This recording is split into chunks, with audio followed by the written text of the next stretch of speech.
네, 안녕하십니까. 예, 오랜만에 뵙겠습니다. 개혁신학을 읽어주는 남자 개남이 인사드리겠습니다. 오늘은 지난번에 이어서 바른 예배를 위한 찬송해설 두 번째 시간을 갖도록 하겠습니다. 뭐 장황하게 많은 것을 설명하기보다는 제가 지난번에 말씀드렸던 것처럼 본래는 이제 중세 교회와 근대 이후에 어떤 나온 그 찬송에 대한 이야기를 이렇게 말씀을 드려야 되는데, 시간 관계상 오늘은 근대에 나온 찬송 중에 우리가 너무나도 잘 알고 있는 찬송 하나를 택해가지고 이 찬송이 어떻게 해서 나왔는지에 대한 배경과 또 그런 이야기들, 얽힌 이야기들에 관하여서 제가 한 곡만 소개시켜 드리겠습니다. 우리가 잘 알고 있는 찬송가, 21세기 찬송가의 348장 마귀들과 싸울지라, 다들 잘 아시죠? 이 찬송은요, 비단 교회 예배당 안에서만 불려지는 찬송이 아닙니다. 제가 얼마 전에 보니까요, 그 손흥민 선수가 이렇게 지금 잉글랜드 프리미엄 리그에서 뛰고 있지 않습니까? 거기 경기장에 이렇게 누가 유튜브 영상을 올려놓은 걸 봤는데, 그 마귀들과 싸울지라 후렴 부분 영광 영광 할렐루야, 여기를 개사를 해가지고, 물론 뭐 영어여가지고 정확히 듣지는 못했지만 요 멜로디로 해가지고 이렇게 응원가를 부르는 것을 유튜브를 통해서 좀 봤고요. 또 예전에 그 프로야구 경기가 이렇게 TV로 많이 중계되지 않습니까? 언제인지는 정확하게 기억은 못하겠지만 아주 중요한 경기 때 관중들이 기립해가지고 일어나가지고 이렇게 어깨를 이렇게 마주 잡고 이렇게 흔들면서 그 응원가를 부를 때도 이 마귀들과 싸울지라의 후렴 부분, 그 곡조를 그대로 해가지고 응원가를 부른 것을 볼 수 있습니다. 그래서 이것은 비단 교회 다니지 않는 불신자들에게도 굉장히 익숙한 멜로디다 라는 것을 우리는 기억해야 됩니다. 그래서 마귀들과 싸울지라, 이 이야기를 시작하면서 이 찬송에 얽혀있는 어떤 에피소드들이 있는지 함께 나누고자 합니다. 본래 이 찬송은요, 미국에서 군가로 사용되었습니다. 군가로. 그래서 이 바른 예배를 위한 찬송 해설에서도 이성호 교수님이 마귀들과 싸울지라 이 찬송을 설명하면서 밑에 부제로 뭐라고 달았냐면, 그리스도의 군병들이 부르는 군가, 그리스도의 군병들이 부르는 군가라고 이렇게 부제를 달아놨어요. 교회를 두 가지로 이렇게 나누면 다음과 같습니다. 교회는 지상교회와 천상교회로 나뉘는데요. 지상교회는 전투하는 교회고 천상교회는 승리하는 교회입니다. 물론 이 교회를 말할 때 총과 칼로 싸우는 그 전투를 말하는 것이 아니겠죠. 죄와 싸우되 피 흘리기까지 싸우는 그러한 죄와의 싸움을 이 교회, 지상교회는 싸워가는 곳입니다. 성령의 능력으로, 하나님이 주신 힘으로 그 죄와 싸움을 싸워가는 곳이 이 지상교회, 곧 전투하는 교회의 모습이다라는 거죠. 그리고 나서 이제 그 죄와의 싸움이 모두 끝날 때에 천상의 교회는 드디어 죄와의 승리를 통한 안식, 그래서 천상의 교회는 승리하는 교회, 안식하는 교회, 이렇게 얘기를 하고 있습니다. 루이스 볼코프가 이 이중 구분을 통해서 교회를 설명해 주고 있죠. 1800년대 미국 남부 지역, 거기서 야영 집회 때 이 사용된 이 곡조라고 하는데, 우리나라에서도 이 마귀들과 싸울지라 라는 멜로디를 그대로 따와가지고 만든 동요가 있는데요. 그 동요 이름이 참 재밌습니다. 복남인의 어린아이 감기 걸렸네. 요거 유튜브에 치시면은 그대로 나옵니다. 복남인의 동요 해가지고 복남인의 어린아이 감기 걸렸네, 이거 치면은 나오거든요. 아주 재밌습니다. 복남인의 어린아이 감기 걸렸네. 근데 이게 우리나라 동요만 이런 게 아니고요. 미국에서도 이게 동요로 사용되었습니다. 존 브라운의 어린아이 감기 걸렸네. 아마 여기서 우리나라가 따왔지 않나 싶은데 미국에서 존 브라운의 어린아이 감기 걸렸네. 요 이제 가사를 해가지고 이 마귀들과 싸울지라 곡조를 붙여서 이렇게 노래를 불렀어요.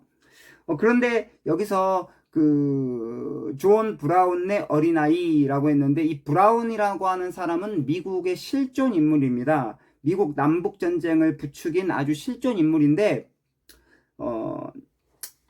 이 이제 존 브라운, 이 브라운이라고 하는 이 사람이 강성노예제 폐지론자였습니다. 1959년 자신의 신념을 실천하기 위해서 부하들과 함께 하퍼스페리에 있는 이 남부군의 무기고를 습격하죠. 북부군이었거든요.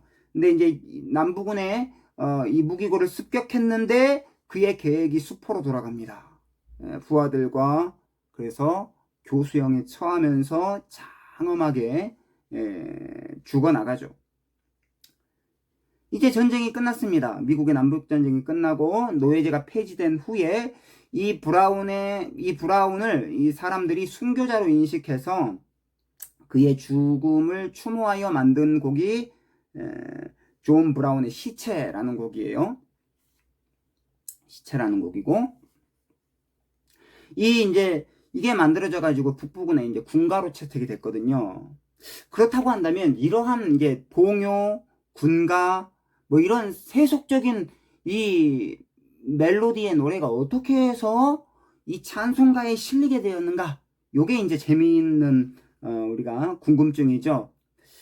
우리가 그 알고 있는 것처럼 사실 이 곡조는 미국에서 왔습니다. 제가 말씀드렸죠. 근데 이 가사가요, 일본 사람이 지었어요. 일본 사람이.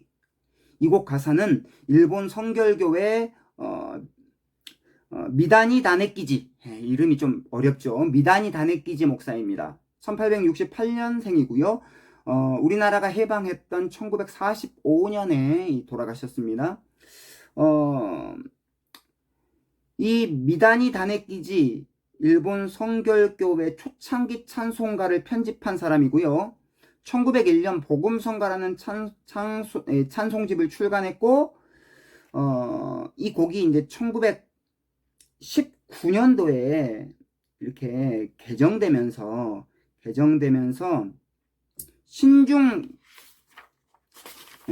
뭐라고 돼 있죠? 신중복음가라는 찬송집으로 개정되면서 1919년도에 이 찬송가에 실렸습니다.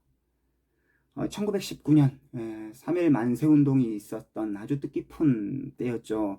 참 아이러니합니다. 근데 본래 이제 저희 나라가 이렇게 장로교하고 감리교가 연합해서 찬송가를 만들었는데요.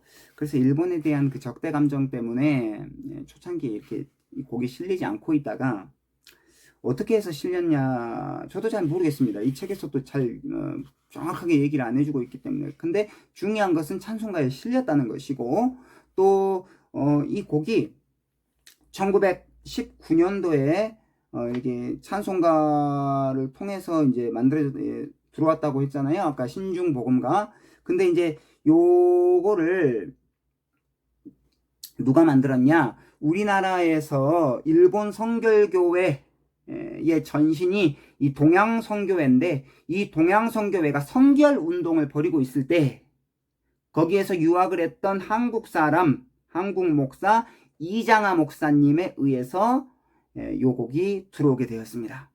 이장하 목사님.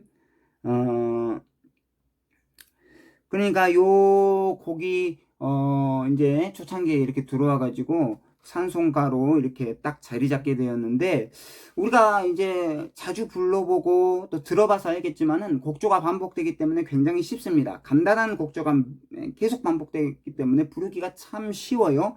그래서인지 입에 딱딱 붙습니다. 그러나 사실 뭐 우리가 알고 있는 이 가사하고 초창기에 나와 있던 이 가사하고는 좀 다른데요. 뭐 이렇게 되어 있습니다. 마귀들과 싸울지라 신중복음가 3장에 수록되어 있는데, 그때에 불려졌던 가사는 이렇습니다. 마귀들과 싸울지라 죄악 범한 동포요 어서 앞에 나가 싸울지라 악한 적병과 심판날과 멸망함이 그대 선 눈앞에 당하여 오도다. 구주 예수 그리스도 구주 예수 그리스도 구주 예수 그리스도 속히 믿으시오. 그러니까 막 전투에서 영적 전쟁을 싸우자 이런 의미가 아니고 복음으로의 초청을 의미하는 이 찬송이 바로 이 찬송가였습니다. 네.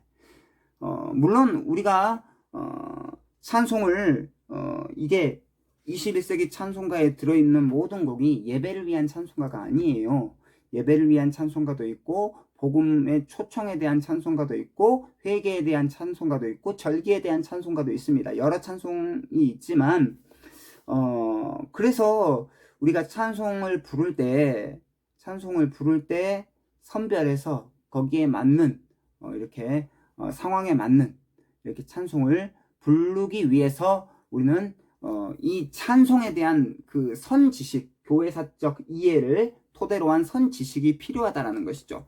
그래서 우리가 이러한 사실들을 우리가 이 책을 통해서 이렇게 깨닫고 배울 수 있으니까 우리 사랑하는 구독자 여러분들 정말로 좋은 책입니다. 바른 예배를 위한 찬송 해설. 이 책을 통해서 우리가 예배 시간에 부르는 이 찬송이 어떠한 교회사적 배경을 통해서 이렇게 흘러 들어오게 되었는지에 대한 그 지식들, 그런 이해들이 더욱더 넓어질 때에 우리가 찬송에 대한 그 이해도가 지금보다는 훨씬 커진다라는 것을 기억하고 정말로 이 개나미가 추천해주는 책 정말로 교리적으로 건강합니다. 그리고 매우 재밌습니다. 쉽습니다. 꼭 한번 시간 내서 읽어보시고 우리가 특별히 장로교회에서 부르는 이 찬송가에 실린 곡들이 어떠한 배경으로 이렇게 쓰여졌는지 배울 수 있는 계기가 되었으면 좋겠습니다. 이상 개나미 인사드리겠습니다. 다음 이 시간에 찾아뵙도록 하겠습니다. 안녕히 계십시오.